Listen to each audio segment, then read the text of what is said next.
escaping Holiday. The lob for Howard. Oh, man. Alley-oop. Oh, throws it down. Every era chooses its villains and its heroes.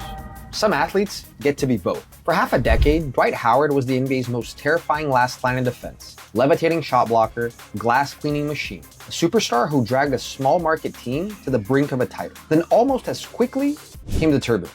Public drama, super team friction, and a nomadic chapter that made fans forget how overwhelming his prime truly was. This is the rise and fall, and rise again, of Dwight Howard. A teenage phenom, the three-time Defensive Player of the Year, the lightning rod, the champion, and ultimately, the Hall of Fame. Before the capes and the headlines, there was a kid from Atlanta who averaged 25 points, 18 rebounds, and 8 blocks his senior year of high school, and skipped college to go first overall in the 2004 NBA draft. Orlando, a 21-win team, had just traded Tracy McGrady, handed him the keys at the age of 18. He started all 82 games as a rookie, the youngest ever to average a double-double, and within 3 seasons he had the Magic back in the playoffs. The blueprint, size, speed, and a motor that just didn't quit. The numbers grew, and so did the expectations. From 2007 to 2011, Howard turned dominance into routine. He led the league in rebounding 5 times and in block shots twice, becoming the first player ever to win both titles in the same season, twice. Orlando turned out 50-win seasons, 3 straight division crowns, and in 2009 went 59-23, behind Howard's 20.6 points per game, 13.8 rebounds per game, and 2.9 assist stat line. In that playoff run, he smashed Cleveland's title dreams with a 40-point, 14-rebound Game 6 to win the Eastern Conference, before meeting Kobe Bryant's Lakers in the finals, where Howard set a finals record with 9 blocks in Game 4. It was 23, and the window looked endless. Individually, he piled hardware. 5 straight All-NBA first teams from 2008 to 2012, 3 consecutive Defensive Player of the Year awards from 2009 to 2011, the youngest ever to win it, and the only back-to-back-to-back winner. At his peak, he hovered around 20 points, 14 rebounds, and 2.4 assists from 2007 to 2014. The biggest big in basketball by impact, not volume. Superman wasn't just marketing, it was scouting. Dominance invites scrutiny, and when the foundation shakes, the camera arrives first. By 2011-12, Orlando felt stuck. Early exits, a stale roster, and rising tension between Howard and coach Stan Van Gundy. Then the infamous scene. Van Gundy tells reporters he's heard Howard wants him fired. Moments later, Howard puts an arm around him in camera and denies it. One soda sip, one awkward hug, one undeniable image of a franchise unraveling. Howard would later call it the worst day of my life. Weeks after a herniated disc ended his season and Olympic hopes, Orlando traded him to the Lakers in August of 2012. The era that began with possibility ended with a press conference meme. The superstar's second act is often the hardest. In LA, the stage was the brightest, and the margin for error was the smallest. The Lakers' bets sounded unbeatable on paper. Kobe Bryant, Steve Nash, Pau Gasol, Dwight Howard. But Howard was still healing from back surgery, picked up a shoulder injury, and never synced with Mike D'Antoni's spread system. He put up 17 points, 12.4 rebounds, and 2.4 assists, and played 76 games. Yet the team limped to a 7th seed and first-round sweep.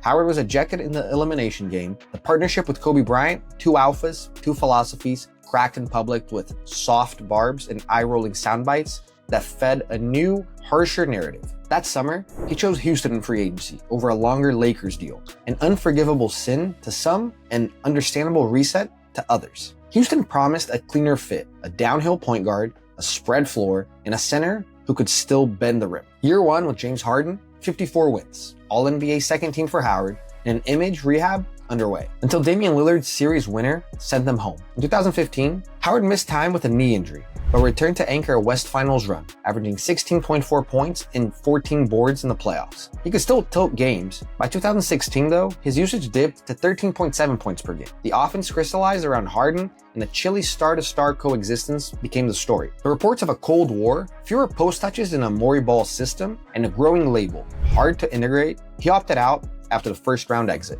More damaging than the box scores was the perception. What was once a playful charisma turned into complete seriousness. Critiques of aloofness, bad body language, and quotes that alienated former teammates hardened to a reputation that followed him from locker room to locker room. The league moves fast, and the next phase would prove just how quickly. After the next couple of years, Howard bounced around on a couple teams. Atlanta from 16 to 17, efficient numbers, 13.5 points, 12.7 boards on 63 field goal percentage. 1 year, then a quick trade. Reports said some teammates cheered when they heard he was dealt. Then came the Charlotte Hornets from 17 to 18, a 16.6 points and 12.5 boards bounce. Even a legendary 32-30 game, and yet another exit after 1 season. Shipped to Brooklyn for cap mechanics and bought out before playing. Then the Washington Wizards from 18 to 19, only 9 games, back in sciatic issues, then a salary dump to Memphis, and a wave. In 6 seasons, Howard had gone from a perennial All-NBA to a stopgap solution. The numbers said productive, the market said move on. And sometimes redemption requires a smaller role and a bigger purpose. On August 2019, the Lakers offered a non-guaranteed deal and an ultimatum. No shenanigans, accept your role, help us win. Howard said yes. Behind JaVale McGee, he gave Los Angeles energy, screens, rim protection, and rebounding. Counting stats down, impact up, and a top 5 team defensively with Anthony Davis playing more of a 4 role. He swallowed DNPs without complaining, including the small ball series versus Houston, and started it in the Western Conference Finals to wrestle Nikola Jokic. 12 points and 11 boards in a pivotal Game 4, and drew praise from LeBron. Dwight was a beast. The Lakers won the 2020 title, the career arc bet. He proved he could be a team first role player on a championship team. The revival continued with a year in Philadelphia, back up to Joel Embiid, technicals and all, and a 3rd stint with the Lakers from 21 to 22. Though the team stumbled, although it wasn't that great. By 2022, he was a free agent again, approaching 37 with NBA opportunities thinning. If the league wouldn't have him, the game still would, somewhere. In Taiwan T1's league, Howard became both mentor and showman. He debuted with a 38-point, 25-board, 9-assist stat line, made the T1 All-Star team, and reminded everyone why fans fell in love with him in the first place. He flirted with other overseas stops and pop-up runs, expanding his career that had become part basketball, part ambassadorship. Meanwhile, Orlando's own history softened. A franchise Hall of Fame nod helped heal old wounds, which leaves the question that always swallows career holes. What is the legacy? On paper, Dwight Howard is a first ballot Hall of Famer, tied for 2nd most ever, 8-time All-NBA, 8-time All-Star, and an NBA champion, with career totals of over 19,000 points, over 14,000 rebounds, and over 2,000 blocks. Rarefied air shared with a handful of all-time bigs. In his absolute peak,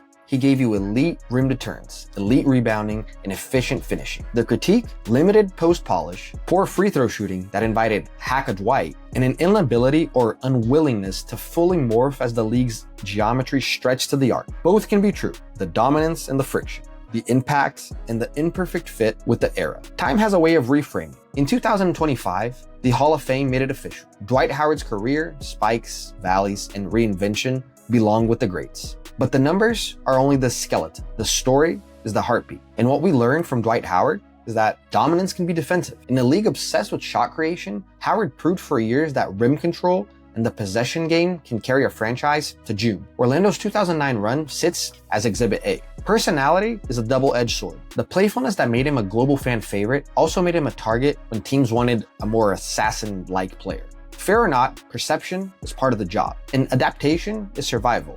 Back surgery slowed the lateral pop that made him singular. Pace and space minimized post-ups, and the league evolved. His 2020 role, acceptance, screen, boards, verticality, was a masterclass in late career recalibration. And context matters. The Lakers super team wasn't healthy. The Rockets' marriage was philosophically messy. Atlanta and Charlotte asked for leadership in rooms that didn't want to listen. Some failures were his, some belonged to circumstance. The truth lives in the overlap. The rise and fall of Dwight Howard isn't a straight line. It's a loop, from promise to dominance to backlash to humility to closure. He was the best defensive player of his generation, the league's favorite punchline, and when it counted, a champion willing to set screen and disappear from the box score. If greatness is doing what only you can do, Howard owned a decade of painted area. If redemption is knowing when to change, he passed that test in 2020. And if legacy is what survives debate, his place is secure now, complicated and complete. Thanks for sticking around. And as always, if you enjoyed the content, leave a like, subscribe to the channel. We're trying to hit those 1,000 subscribers, and I'll catch you guys on the next one. Peace.